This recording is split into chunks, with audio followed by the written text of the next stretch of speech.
So welcome to Everyday Mathematics. Here at Everyday Mathematics, as we always say, we do enjoy solving the harder problems, but above all, we also see and appreciate the beauty in the simpler problems. So today's problem comes from MIT 2024 Integration Bee Quarterfinals number 1, problem 2, which is the indefinite integral from x equals to 0 to x tending to infinity of sine cube x over x.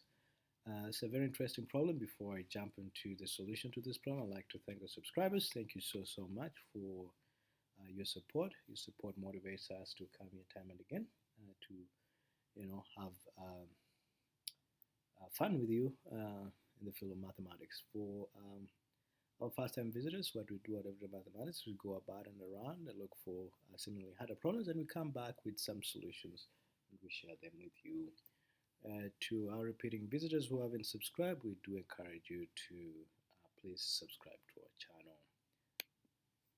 Thank you. Going on to the solution to this problem, first of all, this is an interesting problem. How I would like to solve it is by removing the third power there and substituting it with a double or triple angle formulation.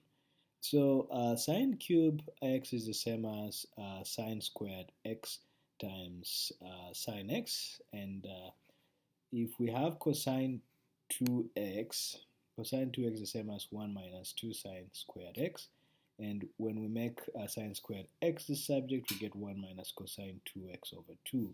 So if we substitute for this sine squared x with 1 minus cosine 2x over 2, we get sine x over x times 1 minus cosine 2x over 2.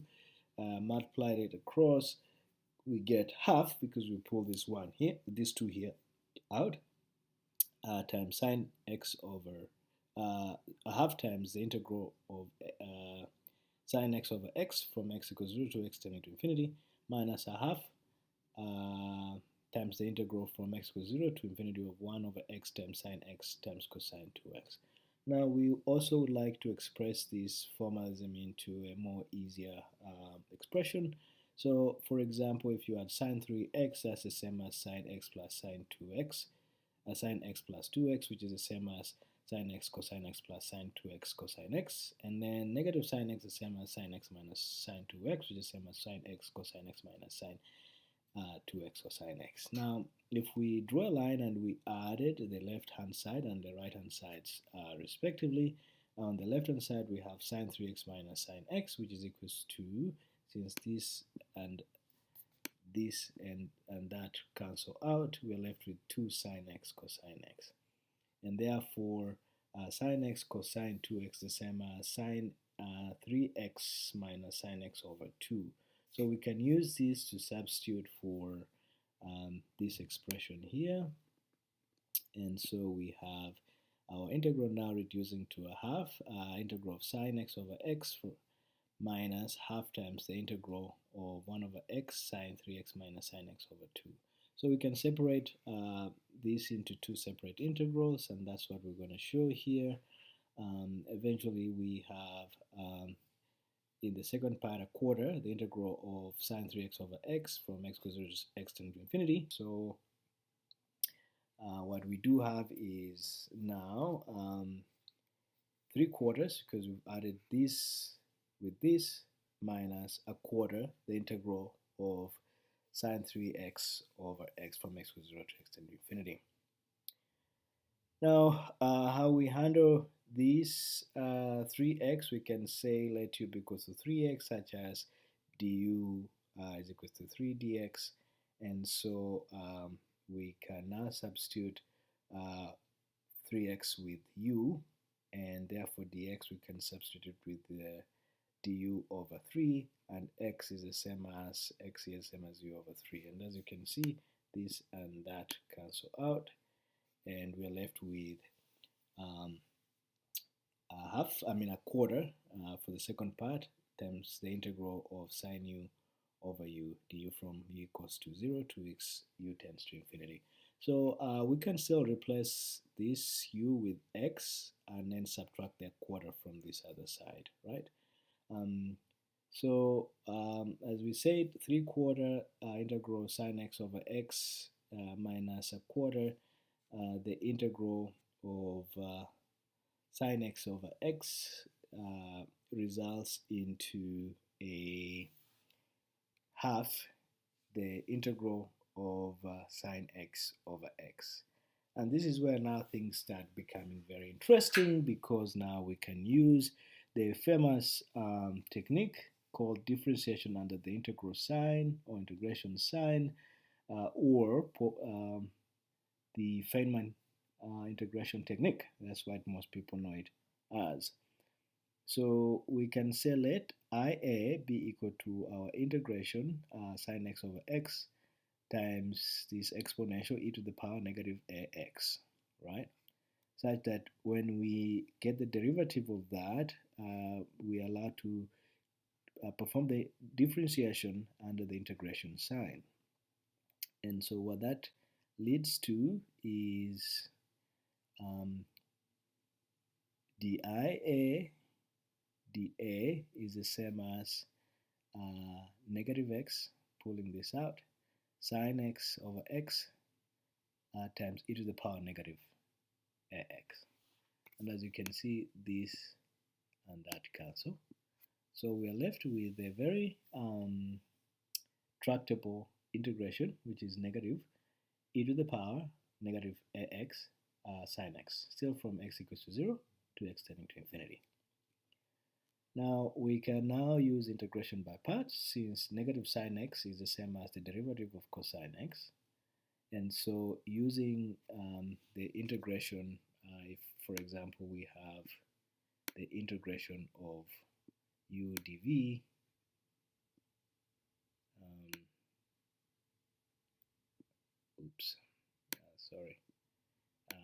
dv, this is equals to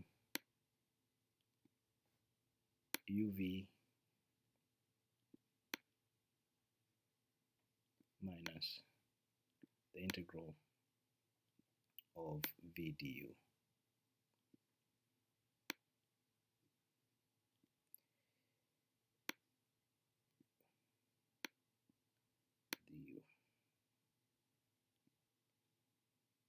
Okay, and since from this expression our v is cosine x and our u is e to the power negative x, as you can see here, we have the uv as e to the power negative x times cosine x minus, and then v du, our v is cosine x, du is the derivative of e to the power negative ax. So going on, we can see that this part here, after we've differentiated this e to the power negative x, we get a negative a that comes out, and that makes this positive.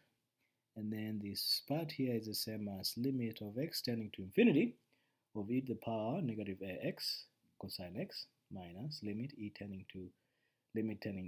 tending to 0 of e to the power negative x cosine x.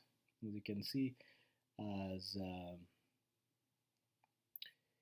as x tends to infinity here, this part here tends to 0, because cosine x fluctuates, either -1, +1, it keeps oscillating. But as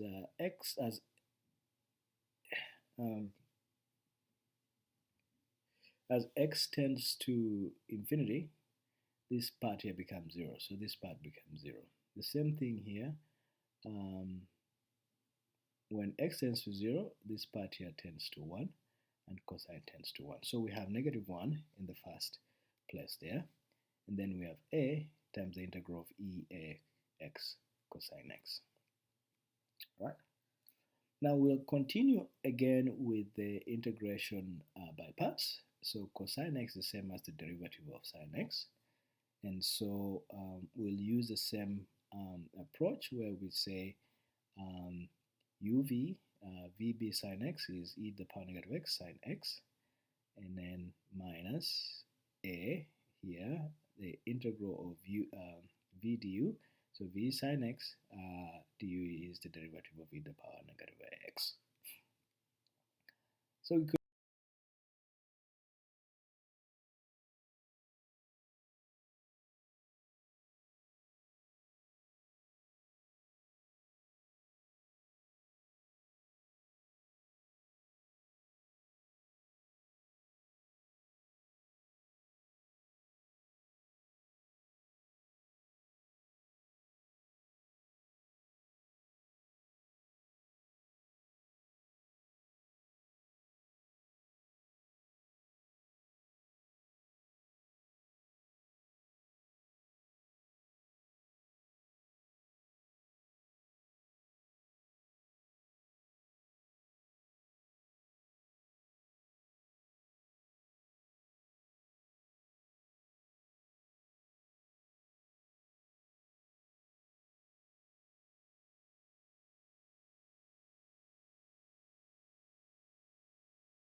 we have on the left hand side, we have negative of 1. This negative 1 comes here, and then this, as this goes this side, becomes negative a squared. So when we pull the negative outside, we have negative 1 plus a squared, the integral of e to the power ax sine x, and this is the same as the derivative of ia with respect to a is equals to negative 1.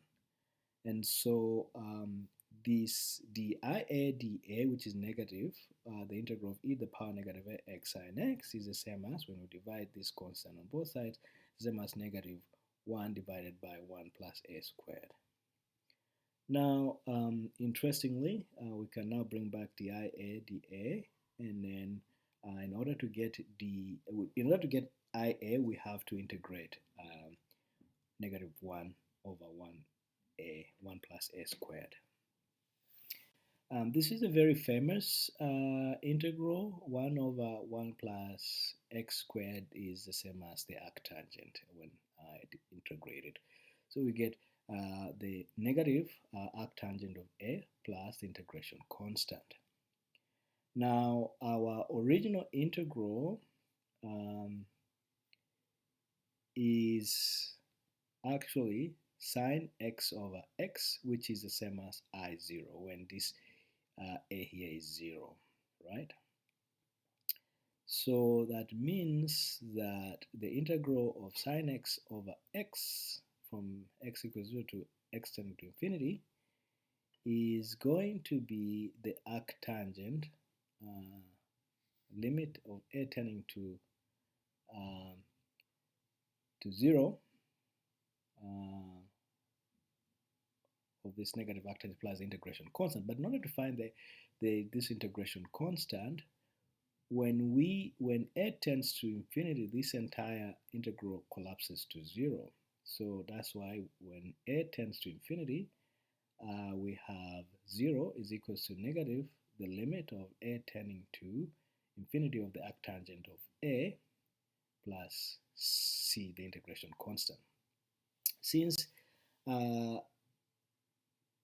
when a tends to infinity of the arctangent of a means that that is pi over 2, and on the left hand side we have 0.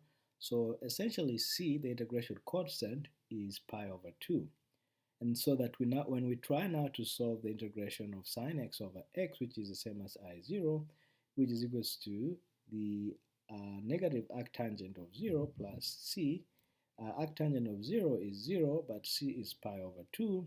So I0, which is the integral of sine x over x from x to 0 to x tending to infinity, is the same as pi over 2. But we were able to show that our integral of sine cube x over x is the same as half the integration from x equals 0 to infinity of sine x over x. And so our half times pi over 2 is our answer, which is pi over 4. And this is the answer to our problem. So thank you so much for following us along. I'm kind of a little bit under the weather, but I hope you're able to follow. If you do have any questions, please don't hesitate to leave a comment in the comment section. We love to hear from you. For those of you who haven't subscribed, please do consider subscribing to our channel. We would love your support because that would give us that extra visibility that we need. Thank you very much. Until next time, à tout à l'heure, à la prochaine fois.